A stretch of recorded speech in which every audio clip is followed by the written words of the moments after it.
Alright, so some that we normally do that are not necessary for tunics, but are necessary and very common in other pieces of garb. This is by no means an exhaustive list. So the first thing is for women. On women's patterns, it always asks for bust, and we already kind of went over that. That would be around the chest. The next one that it usually asks for is the circumference of the neck. So again, it's just normal. Go around. It's about 18 inches for him.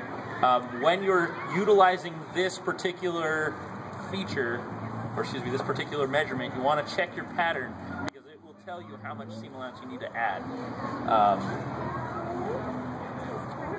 Okay. And then the next one, if you're doing a tunic like this, for instance, you're going to want to get how big around this needs to be. You're going to take your fabric measuring tape,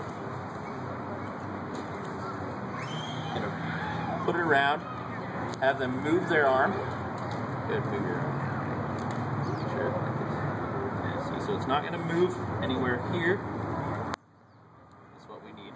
And if they're happy with how it hangs, because at this point you can make it looser or tighter. So for instance, if we wanted to make it the same as this particular garment he's wearing, we can make it the same as that garment, more or less, and then always, always, always, always add that seam allowance, because if we forget it, it's going to turn out too small, and then it may impede their movement.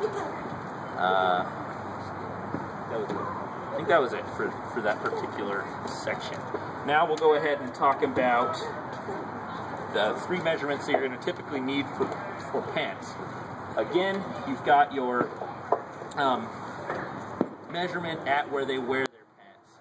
So in his case, we'll put it where his actual belt is. So that's not necessarily where his hips are, but it's where his belt is. So we're going to need that measurement, and then we're going to need from that, what's that? Okay, go ahead, Tim.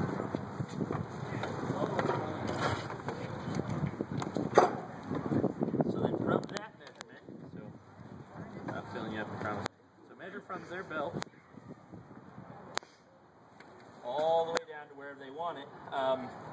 For a lot of amp guard purposes, you're going to want to make it a little bit shorter just because it's going to not impinge so much upon footwork, depending on how baggy the piece is.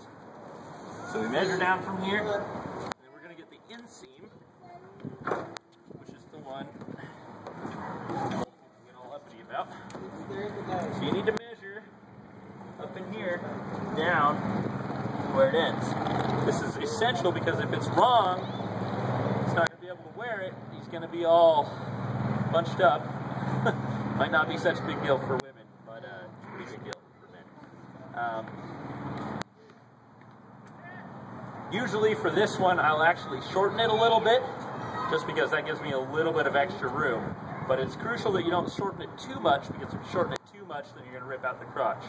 So it's a very fine line that you have to find, and inseam is probably the most important part. Again, if you're doing semi-fitted pieces like these pants are, the same as we did with the sleeve, you can go around the bottom and just figure out how big you're going to want it at that point. And then it's going to be kind of a large triangle and just get skinnier as it goes down, even though you can't really tell that's what's happened here. That's how it is.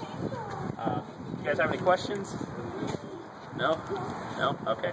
Well, that's all that I have prepared, unless you want to take pictures of the stuff.